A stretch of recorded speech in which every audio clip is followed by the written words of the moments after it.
you ever noticed sometimes your biggest enemy is not out there, but in here? We all have that voice, that constant chatter in our mind. 1 minute it's cheering for you, you can do it. The next minute it's tearing you down. You're not good enough. That inner voice, it's like a roommate that never leaves. You can't evict it. But here's the good news. You can train it. Today, let's talk about how to control that inner voice and build the kind of resilience that doesn't just help you survive, but helps you thrive, even through the hardest storms of life. Because here's the truth. Life will throw challenges at you. You'll face rejections, failures, heartbreaks, unfairness, but you don't always get to choose what happens outside. You do get to choose what you say to yourself on the inside. And that, my friends, is the difference between people who bend and break and people who bend but bounce back stronger, wiser, and deeper. So sit back, not to relax, but to reflect. Because today, we're not just learning how to shut down negative thoughts. We're learning how to become masters of our mind and warriors of our world. Let's begin. Have you ever found yourself in the middle of a busy street or sitting quietly in your room, and suddenly a voice in your head starts talking? It says things like, "You're not doing enough," or "Everyone is ahead of you," or even worse, "You're not good enough." That voice, it's not a stranger, it's your own inner voice. But here's something most people never realize. Just because that voice sounds like you, doesn't mean it's speaking the truth. We often live our entire lives trapped in our own mind, believing everything our thoughts tell us. But imagine this, you're sitting at a cafe and someone sits across from you. This person looks at you and says, "You're a failure, you always mess things up, no one really likes you." Would you calmly sip your coffee and nod in agreement? Of course not. You'd be shocked. You might even walk away. And yet, when those exact words come from our inner voice, we believe them without a second thought. What if I told you that your thoughts are not fact, they're not commandments, they are just mental events, clouds passing through the sky of your consciousness. You don't have to chase every cloud. You don't have to get caught in every storm. This is where the power of observing your inner dialogue comes in. Try watching your thoughts as if you were watching a movie. Sit back and witness the characters on the screen. Some thoughts are like villains, mean, loud, intimidating. Some are like jokers, foolish and silly, and some are heroes, encouraging, wise, kind. When you separate yourself from your thoughts, you realize something magical. You are not the story. You are the storyteller. Take a simple daily life example. You're about to go for a job interview. Your mind begins its dialogue. What if you forget everything? What if they think you're not smart? What if you mess this up? In that moment, rather than getting sucked into the fear spiral, pause. Step outside of the voice. Watch it like a curious observer. Say to yourself, there's that fearful thought again. Thank you, mind, for trying to protect me, but I choose a different response. By becoming a third person to your inner dialogue, you break the automatic loop. The loop where thoughts become emotions, emotions become reactions, and reactions create reality. Observing gives you the power to respond, not react. Let's take another example. A young man I met once told me that every time he failed at something, even small things like burning toast or forgetting to reply to an email, his mind would scream, "You're such a loser. You can't even do the basic things right." Over time, that voice became louder and crueler, to the point that he started avoiding people, opportunities, and joy. But once he was taught how to observe the voice instead of obeying it, everything changed. He began journaling his thoughts and reading them later as if they were written by someone else. He realized how harsh they were. Slowly, with practice, he would respond to those thoughts with gentler truths. When his mind said, "You're useless," he would say, "No, I'm just human, and I'm learning." His transformation didn't come from external motivation, it came from internal separation, from knowing that he had the power to watch his thoughts rather than be ruled by them. There's a beautiful story about a monk and a student. The student asked, "Master, my thoughts disturb me. I don't know how to control them."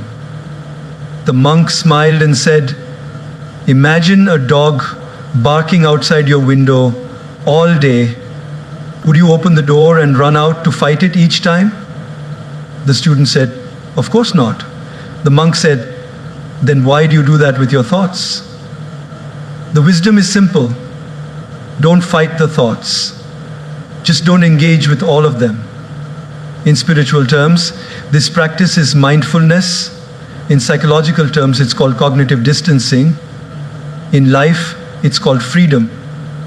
The next time your inner voice starts criticizing, judging, or shaming you, just try this.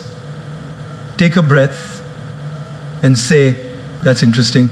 Just that. You'll be amazed how much power you reclaim when you simply observe instead of absorb. So, remember, thoughts will come, voices will speak, but you are not the noise. You are the awareness behind it. Learn to sit beside your thoughts, not inside them. You'll soon find that the voice that once controlled you now bows to the quiet, calm, and kind observer you've become. And that, my friend, is the first step to mastering your inner world and building unshakable resilience. If there's one relationship that truly defines the quality of your life, it's not with your parents, your friends, your partner, or your boss. It's the relationship you have with yourself. That silent conversation you have in your own mind all day long, that defines your peace, your purpose, your productivity, and your happiness. Now imagine this. You're walking down the street and you trip on a rock. You fall. You scrape your knee. Would you look at yourself and say, "How stupid can you be? You always mess up. What's wrong with you?" Probably not. Most likely, you'd feel a little embarrassed, but you'd dust yourself off and say, "It's okay, anyone could trip. Let's get up and move on." Now, flip that moment into your inner world. When we make mistakes, big or small, our inner voice often turns into a harsh critic. "You failed again. You never get it right. You're useless." And we listen, we believe it, we even repeat it. But what if, just what if, we started replacing that inner criticism with compassion? Let me tell you something most people don't hear often. You deserve kindness even from yourself, especially from yourself. Let's look at a daily example. Imagine a student who studied hard for an exam but didn't perform well. She opens the result and sees she didn't make the top grade. Instantly, her mind says, "You're a disappointment. You're not smart enough. Others are better than you." Now pause. If her best friend came to her with the same result, would she say that? No. She'd probably say, "Hey, don't worry. One exam doesn't define your worth. You're still growing.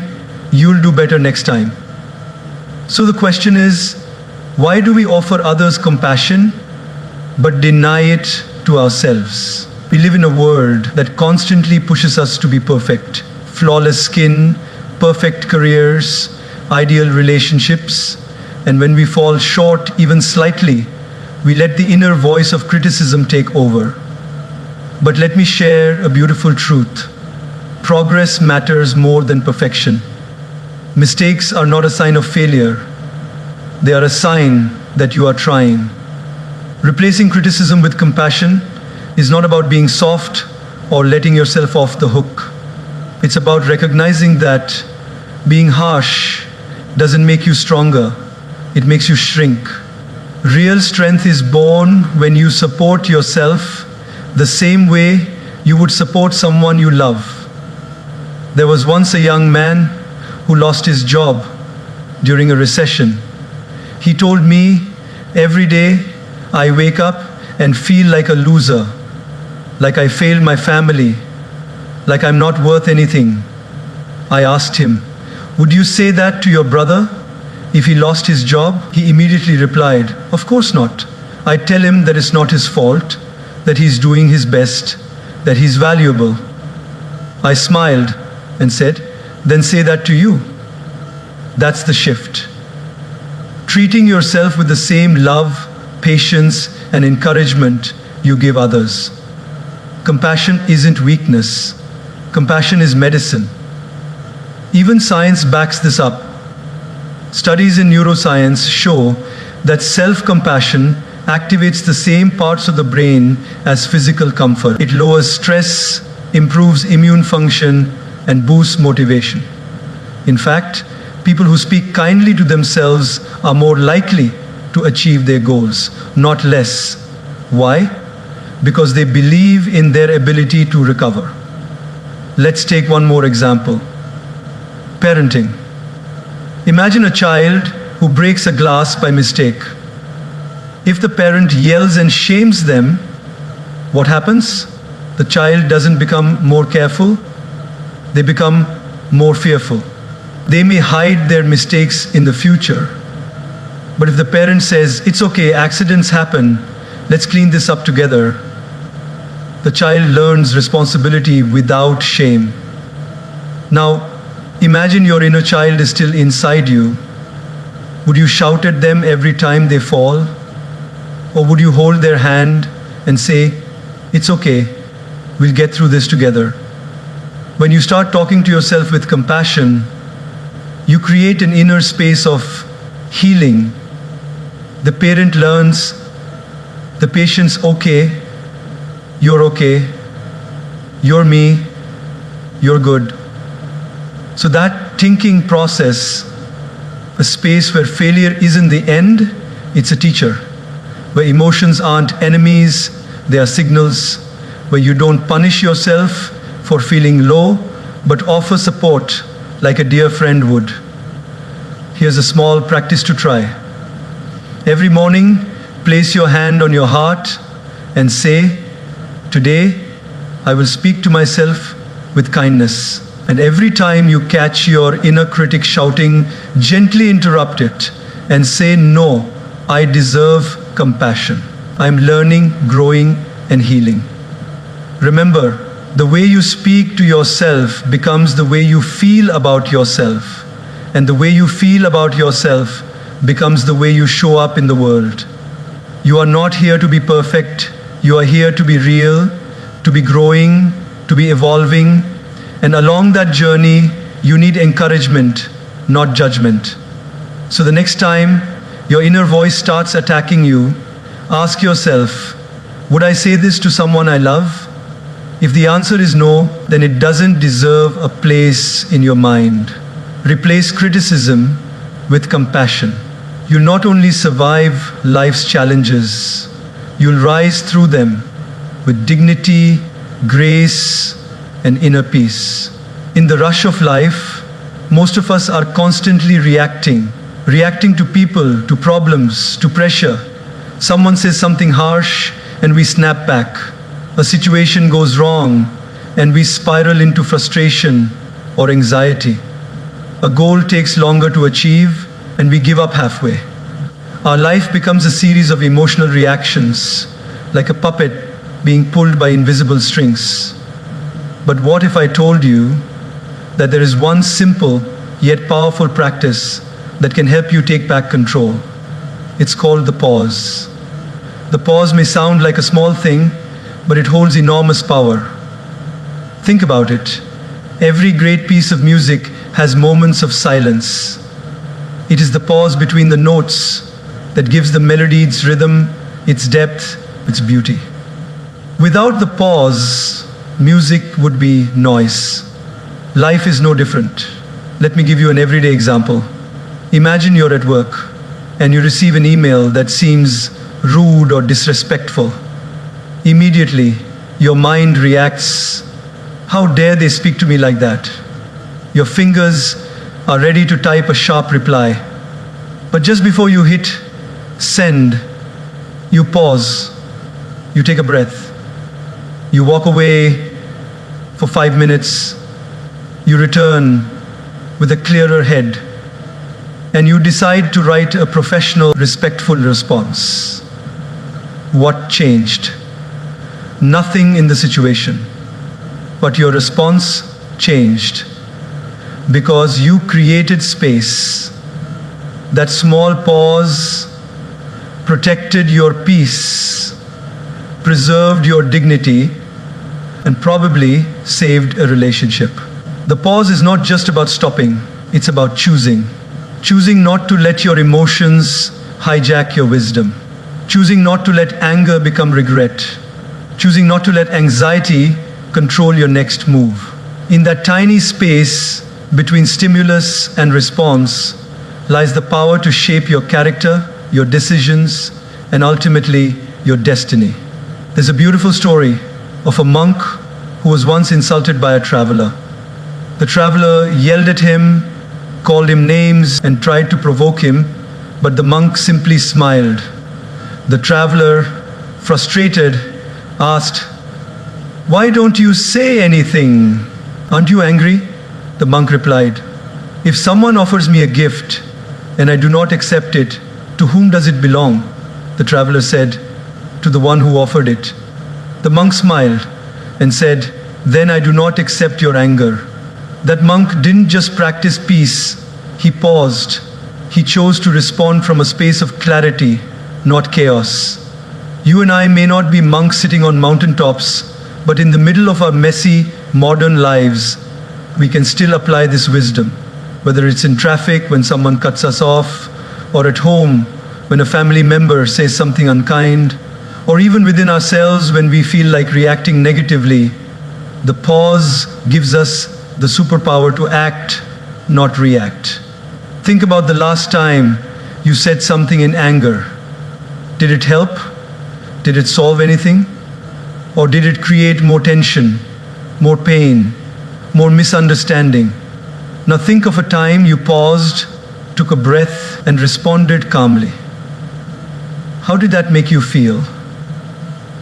More in control, right? That's the magic. Practicing the pause is not always easy. Our emotions are fast, loud, and often overwhelming. But the more we train ourselves, the stronger our pause becomes. It's like a muscle. The more you use it, the more powerful it gets. We spend so much of our lives trying to control everything. We try to control how others see us, how life unfolds, how fast we achieve our goals, and even how people feel about us. And when things don't go as planned, which they often don't, we feel stressed, anxious, and defeated. But what if the key to real inner peace and resilience isn't in more control, but in learning how to surrender? Now let's be clear. Surrender doesn't mean giving up. It doesn't mean you stop caring, stop working hard, or stop trying to improve. It means that while you give your best, you release the need to micromanage every outcome. You stop forcing life to fit into your expectations and instead trust that even what seems uncertain may be leading you to something better. Think of a farmer He prepares the soil, plants the seeds, waters the ground, and makes sure it gets sunlight. But after doing everything in his control, he doesn't stand over the soil every hour yelling, "Grow faster." He trusts the process. He lets nature take over. He surrenders the outcome. And that surrender doesn't weaken his effort, it gives his effort peace. Now imagine applying that same mindset to your own life. You've studied for the exam, you've done your preparation, but the results are out of your hands. You've put effort into a relationship, but how the other person responds, that's beyond your control. You've worked hard in your career, but whether the promotion comes now or later, that's not always up to you. When we learn to surrender the outcome while staying true to our effort, something powerful happens. We stop living in fear and we start living in faith. Take a daily example. You send a message to someone you care about, hours pass, and there's no reply. Your mind starts spinning. Did I say something wrong? Are they ignoring me? Have I upset them? This mental spiral comes from the desire to control how the other person behaves. But in truth, their response is not in your hands. Your intention was kind, your words were honest. That's all you could control. When you surrender the rest, you give yourself peace. I remember a young woman who told me she was obsessed with every detail of her wedding. From the flower arrangement to the playlist, she wanted it all to be perfect. But on the day of her wedding, a sudden rainstorm ruined the outdoor setup. She was devastated for a moment, but then she looked around and realized her family, her friends, and her partner were all there, dancing in the rain, smiling with joy. That's when she realized perfection isn't control. Perfection is presence. She surrendered to the moment, joined them in the rain, and called it the most beautiful memory of her life. Surrender doesn't make life less beautiful. It allows us to see the beauty that control often blinds us from. Now, this is not an easy shift, especially when you've been hurt, disappointed, or betrayed before. The mind tells you, you must take control. You must protect yourself from ever getting hurt again. And so we build walls. We try to control every outcome to avoid pain. But here's the paradox. Pain is often caused not by what happens, but by how much we resist what happens. Think of someone swimming in a strong river current. If they keep fighting the current, trying to swim upstream, they exhaust themselves. But if they allow themselves to float, to surrender to the flow, they may discover that the current isn't taking them down, it's carrying them forward. Surrender is about accepting the now without giving up on the future. It's about realizing that you don't always need to have all the answers right now. That sometimes the things that don't go your way are actually saving you from something you can't yet see. There's a beautiful Sanskrit phrase, Ishwar Pranidhan. It means surrender to the divine, do your karma, your actions, your duties, but release the fruit of those actions. Whether you call it God, the universe, life, it's the trust that your journey is guided, even if the road isn't always straight. When we shift from control to surrender, we reduce resistance. And when resistance goes down, resilience goes up. Because resilience isn't about being unbreakable. It's about knowing that even when you bend, you won't break. That even when things go wrong, you won't lose yourself. That your peace doesn't depend on everything being perfect, but on your ability to stay present, stay grounded, and trust the larger flow of life. So the next time you feel anxious about something you can't control, pause, take a deep breath, and say to yourself, I've done my part. Now I surrender the rest. Whether it's a relationship, a goal, or even your healing, let go of the need to force the outcome. Let go of the belief that everything has to happen your way and right now. Let life surprise you. Let it unfold, not under pressure, but with presence. Because sometimes the best chapters in our story begin the moment we stop trying to write every line and simply trust the author concept. On the same rainy morning, one groans, looks out the window and says, "Oh no, it's going to be a horrible day, just my luck." The other smiles and says, "What a beautiful sound the rain makes. Maybe the earth needed this today." Same situation. Two completely different reactions. What made the difference? Perspective. And the easiest way to shift perspective is by practicing gratitude. We all understand physical immunity, don't we?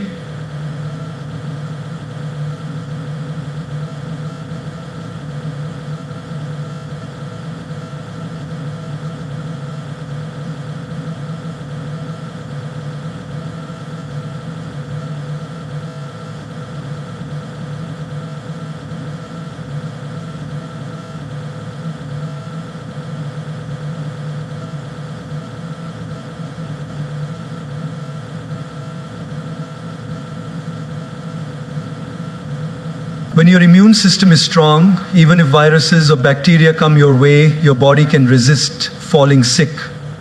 But what most people don't realize is that just like physical immunity protects your body, emotional immunity protects your mind and heart. And gratitude is one of the strongest ways to build that emotional immunity. Every day, life throws things at us. Delays, disappointments, people who let us down, situations that don't go as expected. If we don't build our emotional immunity, we become overly reactive. One rude comment ruins the whole day. One small failure, and we question our self-worth. But when we are rooted in gratitude, we create a mental shield. Things may still go wrong, but they don't bring us down as easily. Why? Because we have trained ourselves to focus on what's going right. Let me give you an example. There was a man I knew who lost his job unexpectedly. He had a family to feed, loans to pay, and he was terrified. For weeks, he spiraled into fear and self-pity. But one day, he started doing something simple. Every morning, he wrote down 3 things he was still thankful for. My children are healthy. I have a roof over my head. I have the strength to keep looking for work.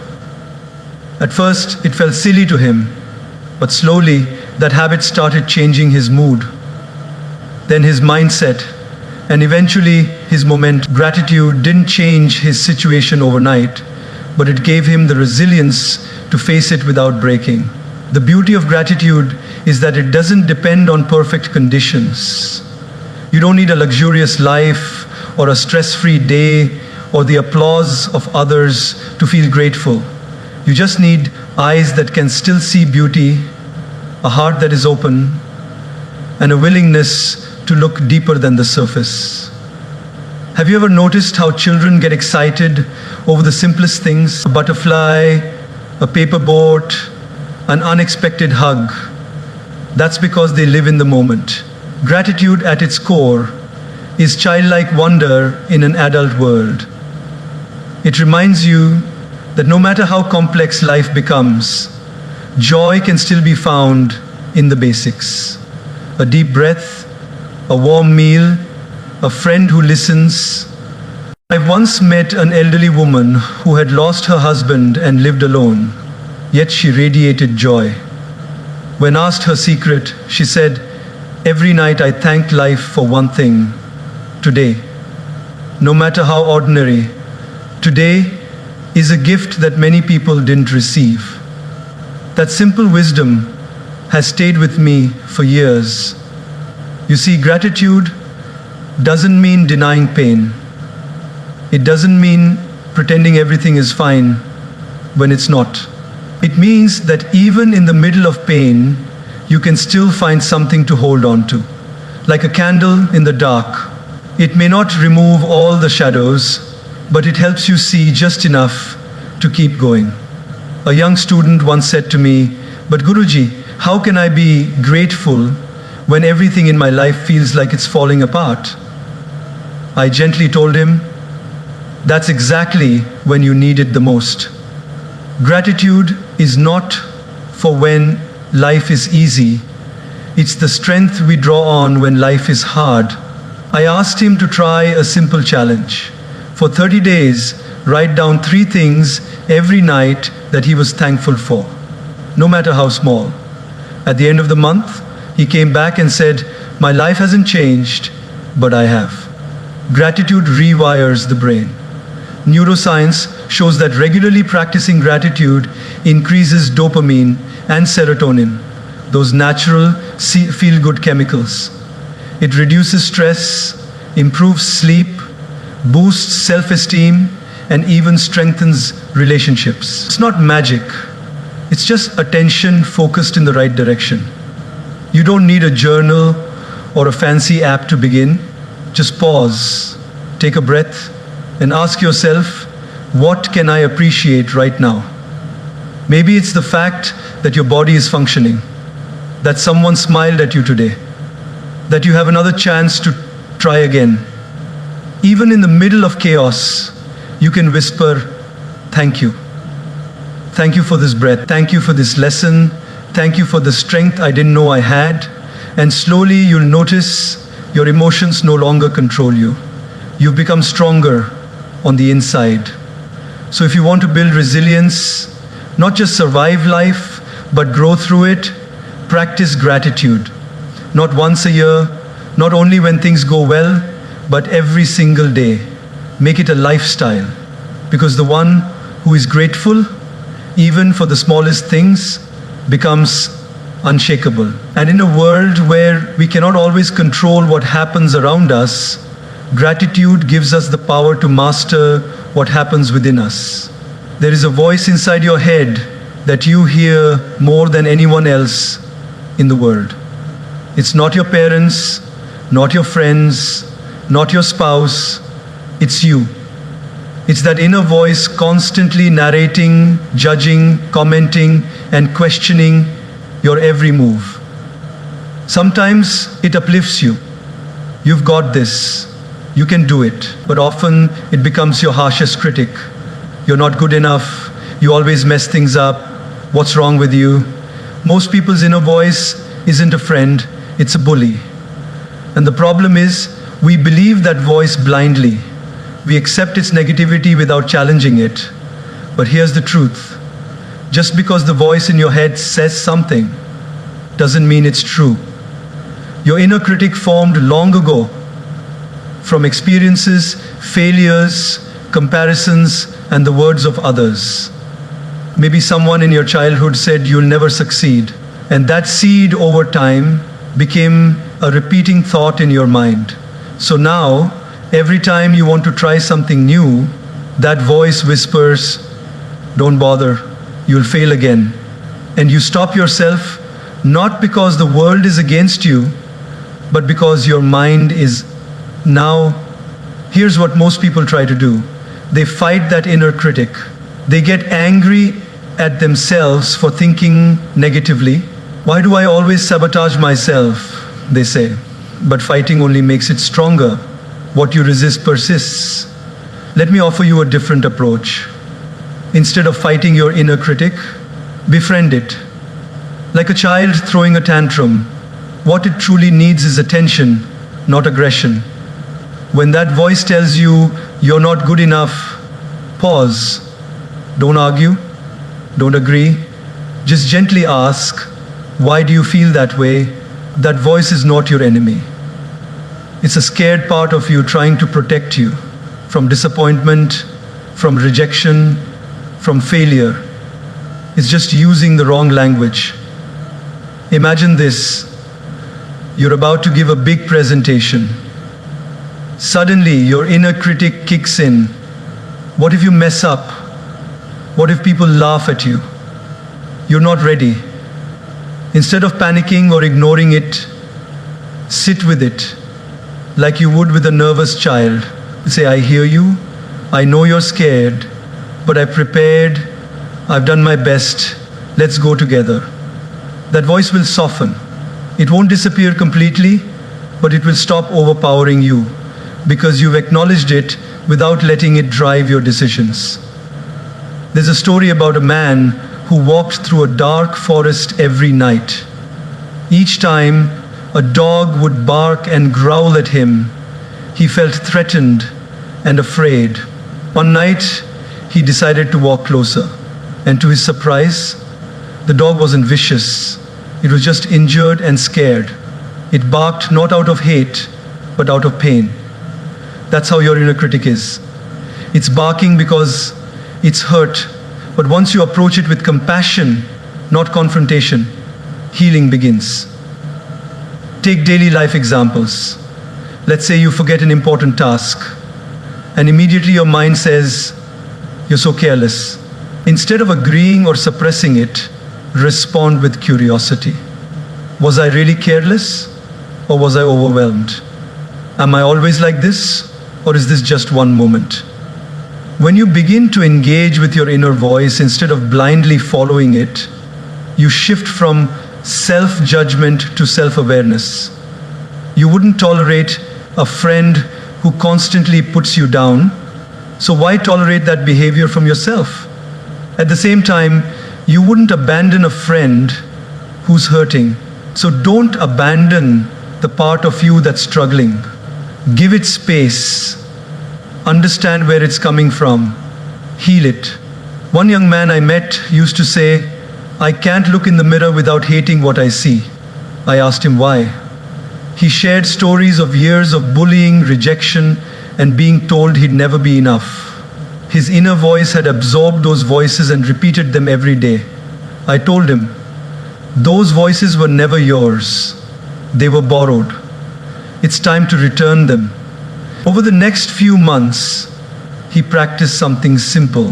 Whenever a harsh thought appeared, he would write it down and respond with kindness. I'm not a failure. I'm learning. I'm not ugly. I'm healing.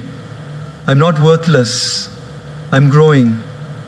Slowly, his relationship with himself changed. Not because the critic vanished, but because he started speaking louder than it. Here's the powerful part. Your inner critic can be transformed. That same voice, once healed, can become your guide, your motivator. Instead of saying, you'll never make it, it can say, I know it's hard, but I believe in you. Instead of saying, you're broken, it can say, you've been through a lot and you're still standing. That transformation begins not through hatred, but through understanding. Talk to yourself like you would to someone you deeply love, not with blind praise, but with honest compassion. Be firm when needed, but never cruel. Remind yourself that making mistakes doesn't make you a mistake. That failing doesn't make you a failure. That one bad moment